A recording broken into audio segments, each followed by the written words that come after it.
Welcome back, everybody, to Season 3 of Activista Rise Up. I am your host, Dr. Patricia Campos-Medina.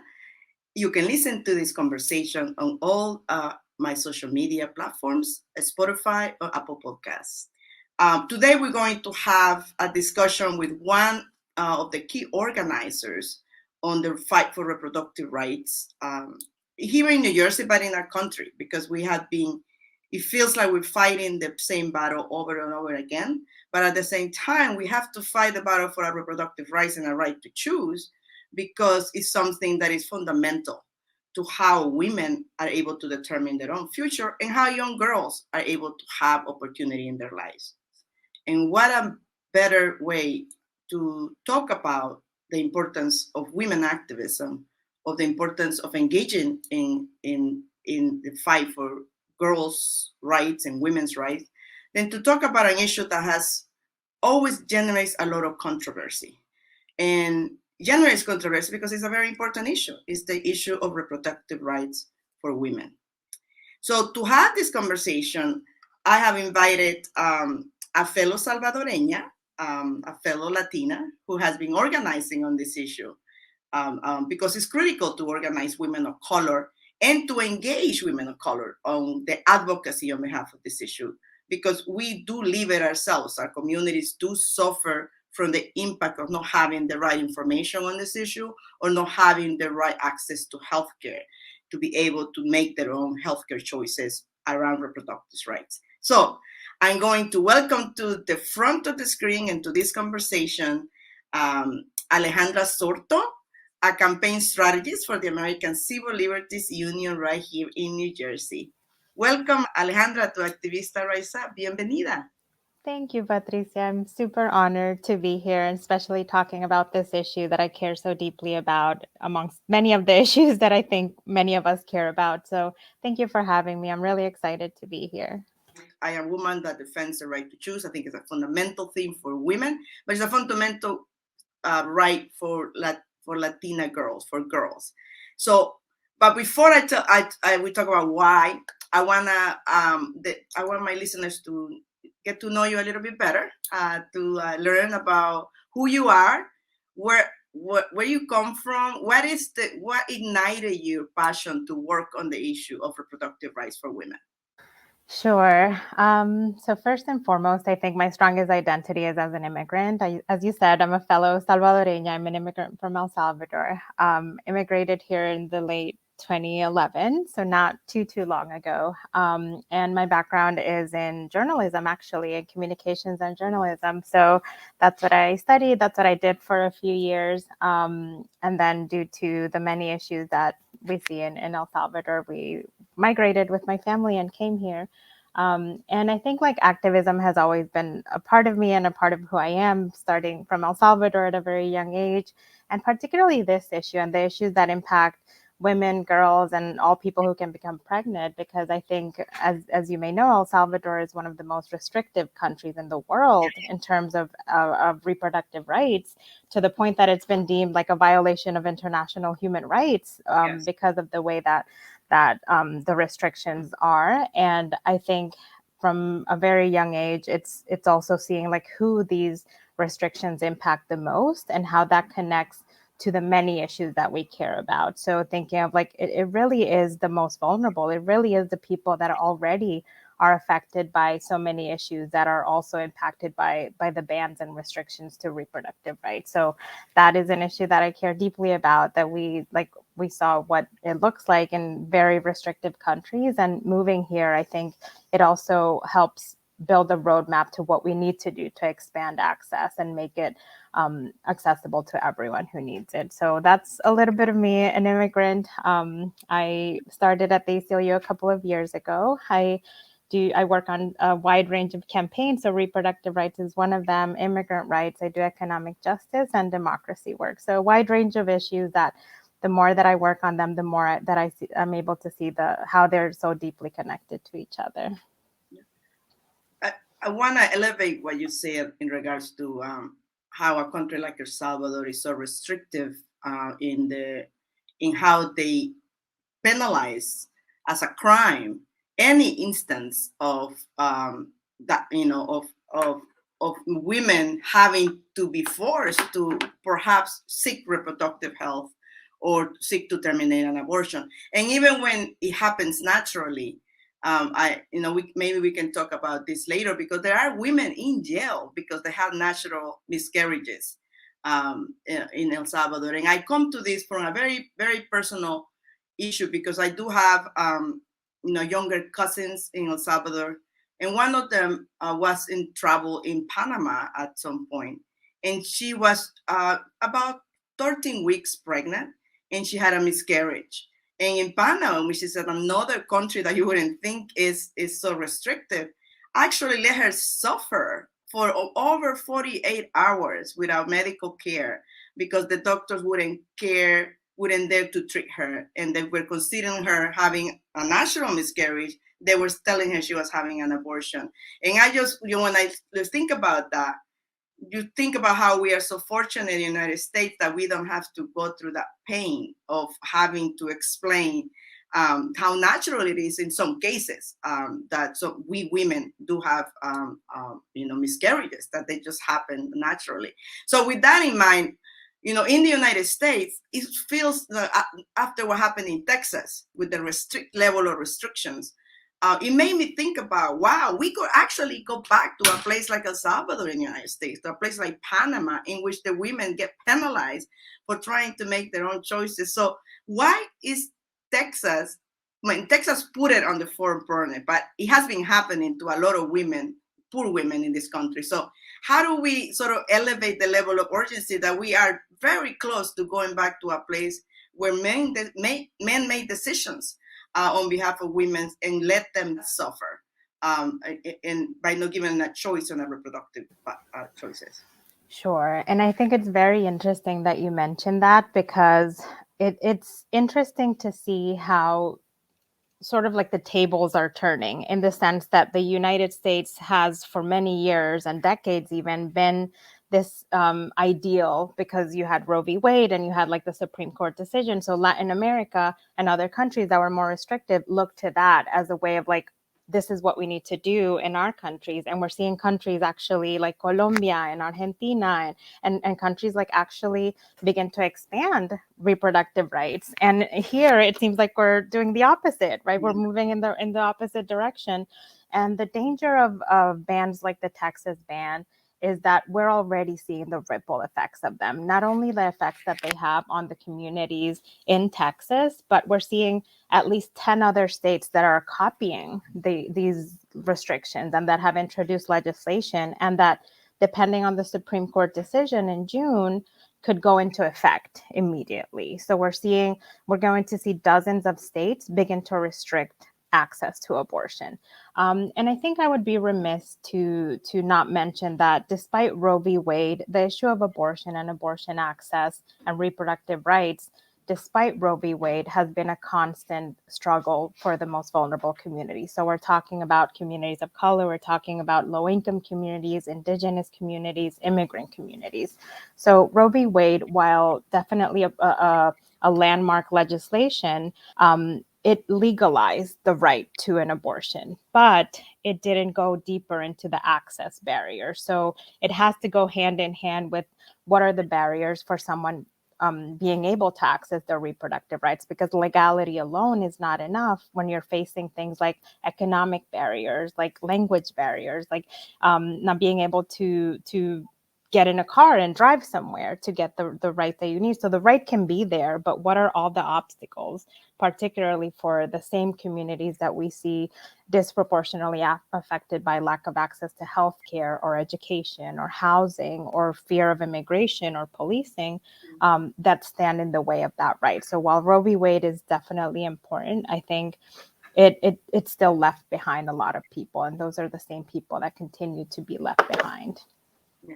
And that's important. Let's explain more a little bit about when we talk about reproductive rights. Yes, we talk about abortion is one fundamental right that includes reproductive rights, but access is also in access to all sorts of healthcare choices or reproductive healthcare choices. So why don't we explain what it all means so that our listeners understand that it's not just as simple as as abortion. It's a whole encompassing argument around it. Yeah, and I think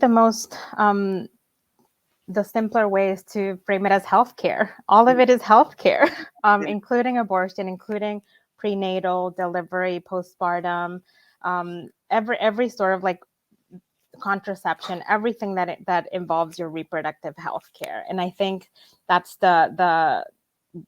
it's difficult to see how the issue of abortion has been politicized and stigmatized when at the end of the day, it's all healthcare. It's all part of a person's right to make decisions about their health and their families and be able to decide over their lives and futures, just like we do with any other healthcare decision, right? Yeah. So that's what it really means. I think why we see so much about the issue of abortion is because of the restrictions and the constant attacks on abortion. And this is basically people trying to impose their personal views through law or through restrictions on a person's autonomy about making their own healthcare decisions.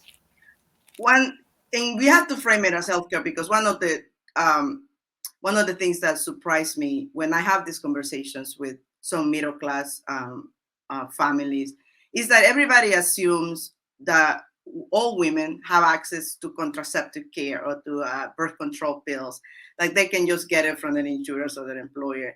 And actually, they don't. That was changed during the Obamacare, right? Am I right that was the change that the insurance had to pay for birth control? Yes, that's right. It was expanded in terms of like insurance providers having to cover that.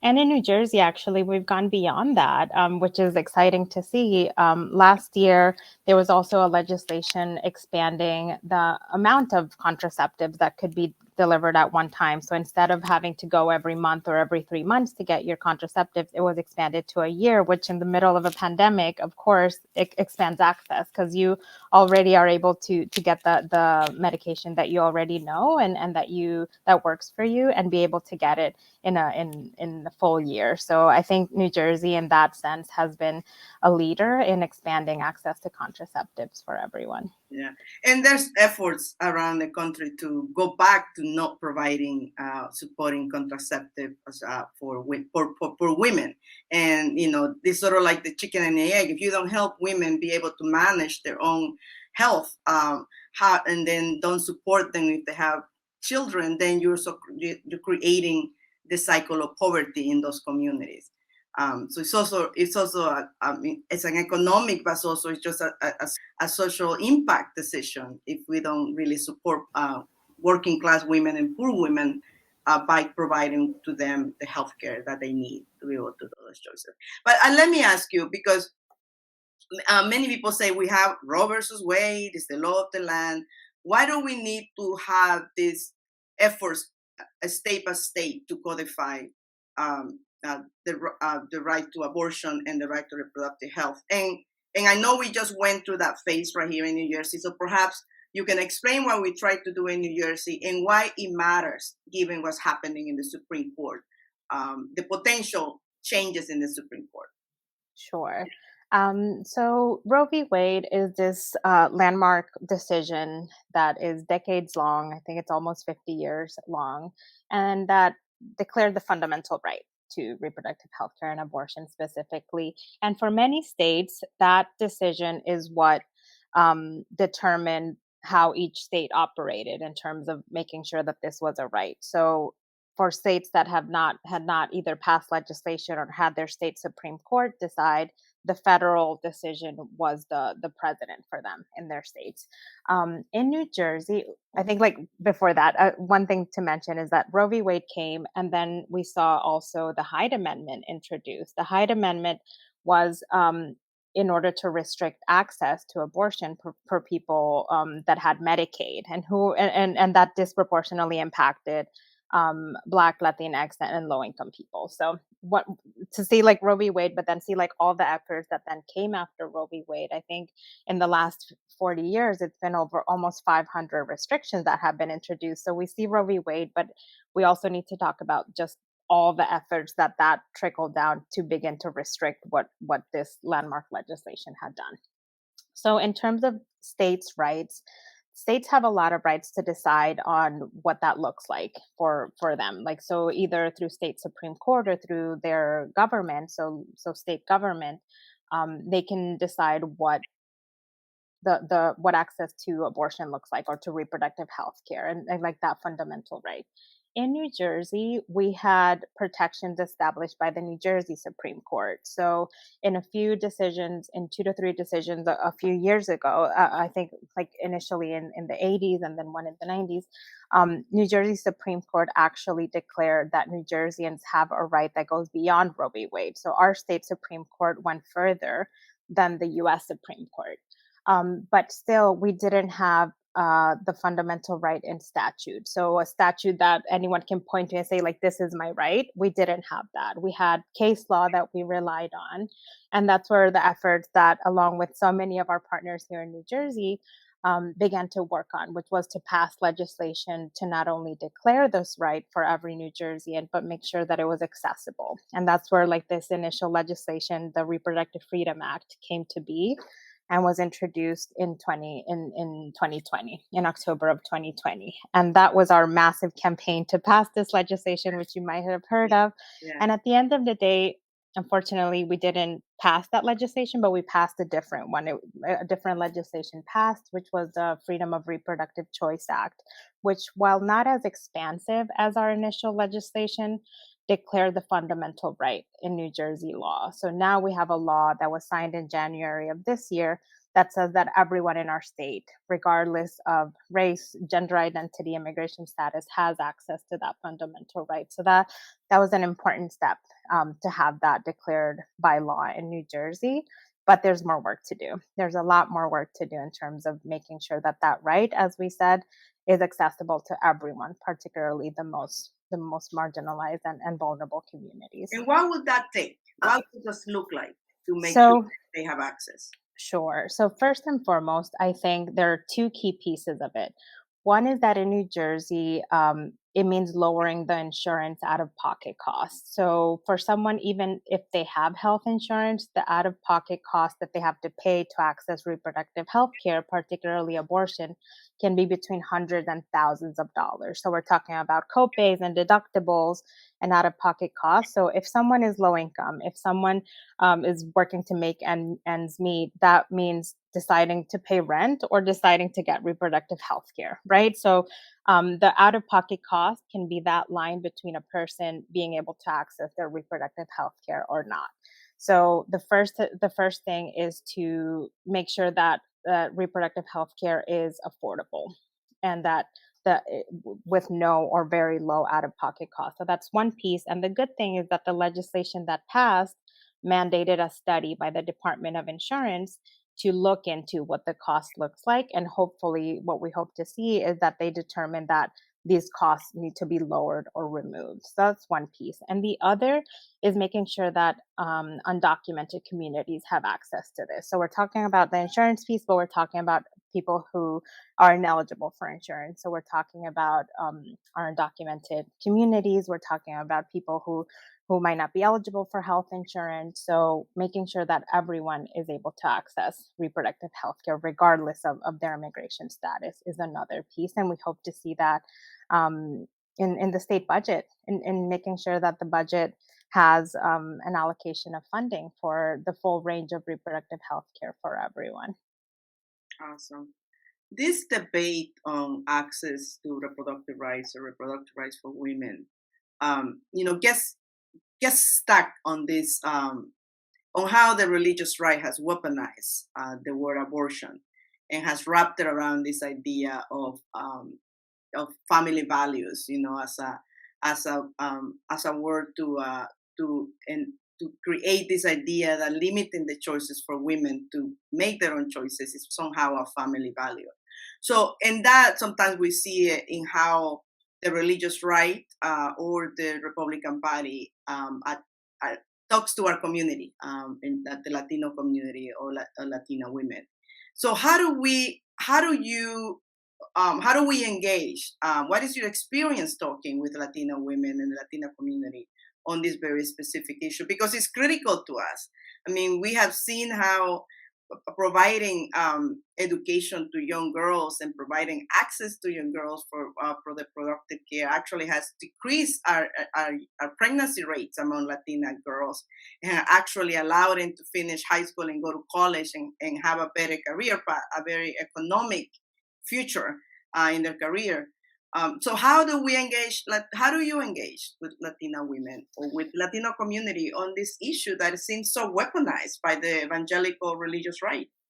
Sure. And I think first and foremost, that's on purpose, right? I think it's with the idea of dividing. And I think the first thing that I began to see when I started working on this issue is just how deeply connected it was to many of the other issues that we're working on and that we care about. So I think beginning to make those connections has been a key way in beginning to see how it's all woven together. So the restrictions on abortion, it's no coincidence that the states or like the where we see bans being introduced on abortion, it's not a mistake that there are also bans on LGBTQ rights, or that is there's higher immigration enforcement, or there's like over policing, or that there's lack of access to education and healthcare, because it's all rooted in the same, and that is racism and white supremacy. So I think naming that first and foremost outright is extremely important, because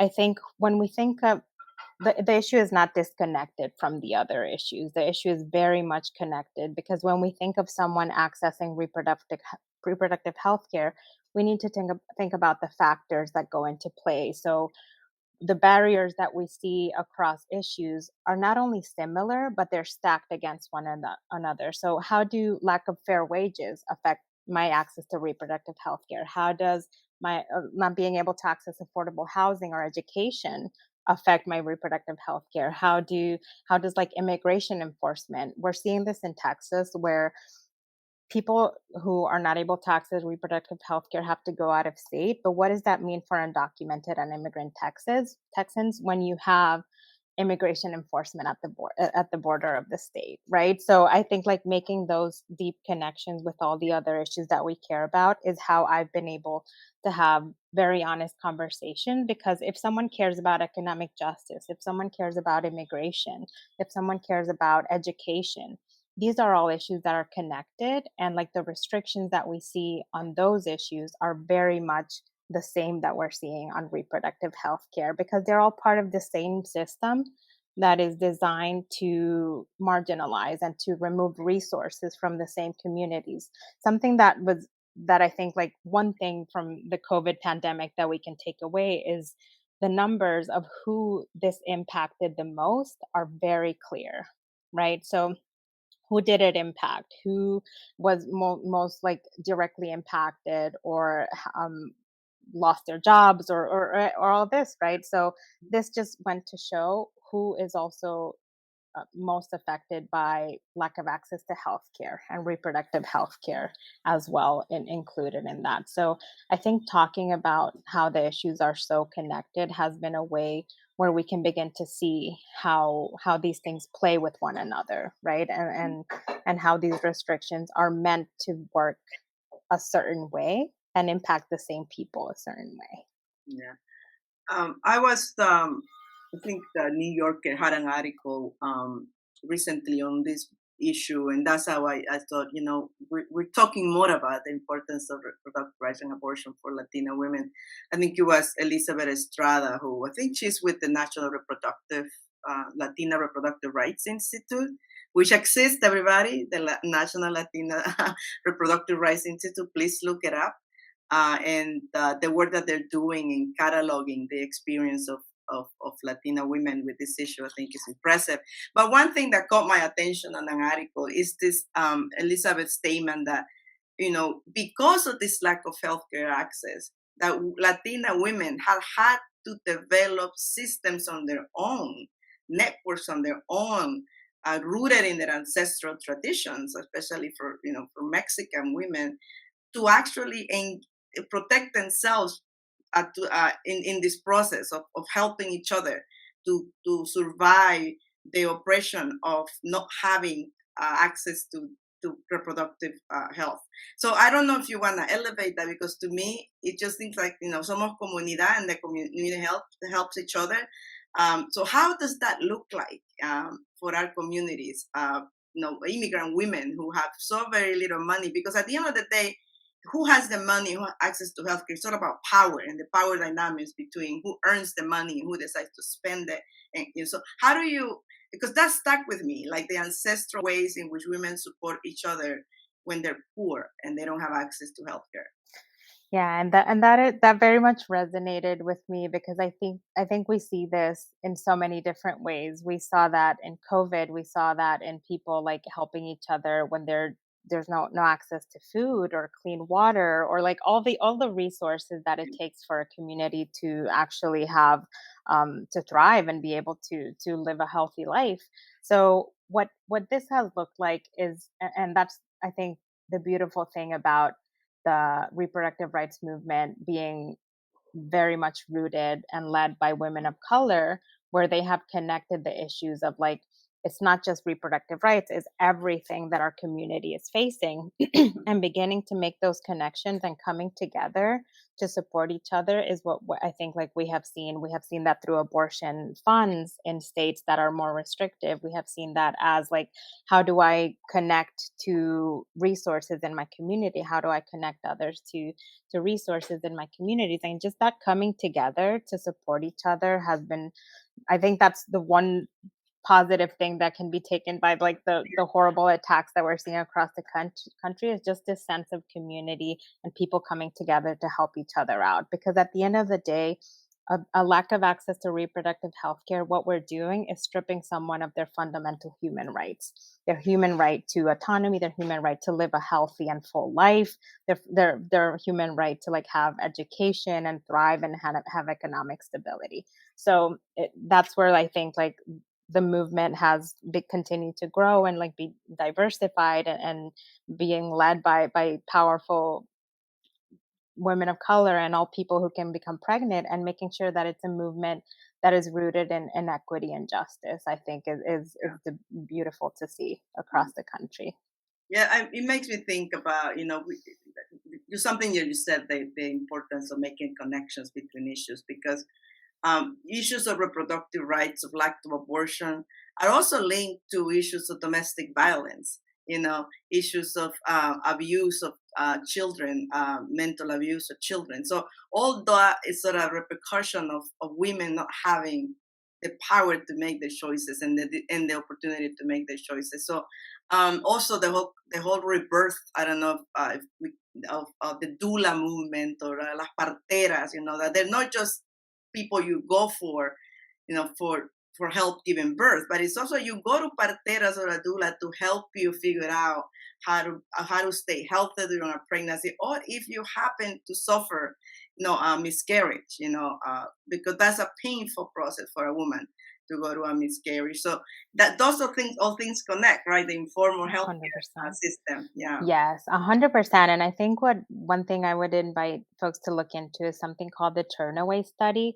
It was a study done across the country, and you had New Jersey providers also participate. And it went to show how denying someone their reproductive access to reproductive health care perpetuated generational inequities. It put them below the poverty line in terms of income, and it basically also impacted them staying with in violent situations or in violent relationships. So like if they were survivors of domestic violence, like denying someone the right to an abortion made it harder for them to leave the abusive spouse. So I think just like the ripple effects that denying someone their reproductive health care has, it just goes far beyond that. It goes into, like you said, like education, being able to access resources, being able to gain economic stability, being able to live a healthy life, and be able to provide for your family. And one thing that's not talked about as much is that the majority of people having abortions are people that already have families, that already are parents.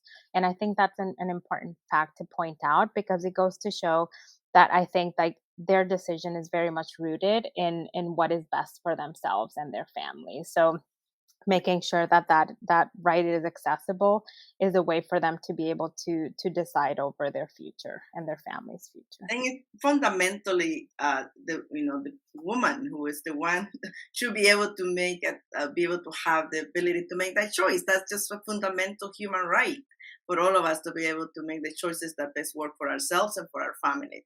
So, in that sense, we were able to establish the New Jersey reproductive freedom right. What's next for us here in New Jersey, and how can people engage with you or with ACLU on this so critical issue for women, but for women of color specifically? Yeah. So the next step for us is making sure that this right is accessible to everyone. And when we think about access, we think about who is more impacted by the barriers, and it's communities of color, like you said, it's Black and Latinx communities, it's low income communities, and it's immigrant communities. So for us, the next steps are making sure that this study that's going to be developed by the Department of Banking and Insurance is able to look into the high costs of reproductive health care and be able to lower or remove those costs so that like that doesn't represent a barrier for particularly low income people, and then making sure that the state is providing these services for communities who do not have health insurance. So that those are the two core access pieces that we're after, that we want to make sure that New Jersey is at the forefront, because I think one thing right now is, as we're seeing attacks on so many states across the country, is making sure that the states that are able to go further actually do that. So states like New Jersey and other states that have the ability to pass legislation or expand access absolutely should do it, because like it's a way to meet the moment and be a leader in reproductive health care, and we hope to see New Jersey lawmakers step up to that. Exactly. How can we help you? How can we get engaged so that we are able to advance this issue, like do more in New Jersey than what we have right now? Sure. So we're going to leave a link, which is an action alert, to contact the Governor Murphy and the New Jersey leadership to make sure that they know that this is a core issue for New Jerseyans, and that they take the steps that are needed to make reproductive health care and abortion care accessible to all. So we have a link that you can fill out and send a letter to your lawmakers and have them hear from you. Like call their offices, contact your lawmakers. Like as constituents, that's our duty, right? Making sure that they know what are the issues that we care deeply about, and this is one of the issues that is priority for us, and making sure that you constantly hear from them. I really have no trouble calling my lawmakers and reminding them I'm their constituent every single time, to the point that they're like, yes, Alejandra, I know you're my constituent. But just all the issues that you care about, like if you care about immigrant rights, like I think learning more and having these conversations, like I think that's something that has been very important in talking about this issue, because of how stigmatized this issue is. I think having very honest conversations with the people that you trust and that you care about, like these are conversations that I have with my family constantly, right, with my friends, because it's issues that like a lot of the times are rooted in misinformation. A lot of the misconceptions and stigma are rooted in misinformation. So I would invite folks to look into resources. There are so many amazing organizations that leading the reproductive justice movement across the country, that have amazing messaging resources. So diving deep, like taking it head on, as we say, Yeah. and talking about it with your family and friends. You as you were speaking, it made me think about this other ongoing debate that is happening. And you're obviously younger than me, but even younger women talk about how they're just not feminists, or that this is not. Do you consider yourself a feminist? Is that being for reproductive rights being a feminist? I would say yes, and Is that a also bad word? it's yeah, like and we can all be feminists, right? I think like there's so many misconceptions, but at the end of the day, what is rooted in this is making sure that we all have access to equitable resources and we have the same rights, fundamental rights. So Yeah. I would say yes, and my partner considers himself a feminist as well, Right. because at the end of the day, like all the issues are connected, and I think like making sure that we see how they're deeply connected and that we remove the barriers that stand in the way is so I tell important. my boys the same thing. I said, being a feminist means that women and men are equal, and that we believe that Yeah.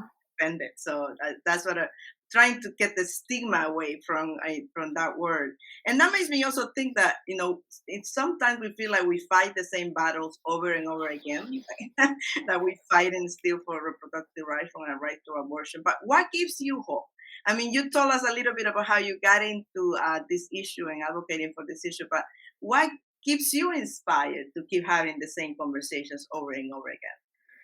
I think like the people around me and just like the people that have that despite I think like looking for example at advocates and just the amazing abortion providers and the people across the country that are facing such deep restrictions and still go out every day to fight, I think gives me so much hope. And just like the younger generation, I know you said like I always think I'm old, but the younger generation just like having this vision for a world that they want to see and having such a strong vision of like what they consider like needs to be changed, it really gives me hope. Like the movement of reproductive rights in Latino America gives me hope, right? Just seeing that sorority and like having that hermandad between people, right? And coming together across issues, that gives me hope. And my family, like I don't know about you, but like I come from a long line of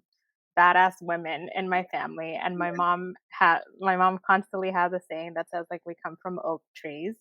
So that reminds me that even on days where I'm feeling defeated, we come from oak trees. We come from people that have fought so much harder sometimes, and like you said, it's been generational fights, right, for our rights.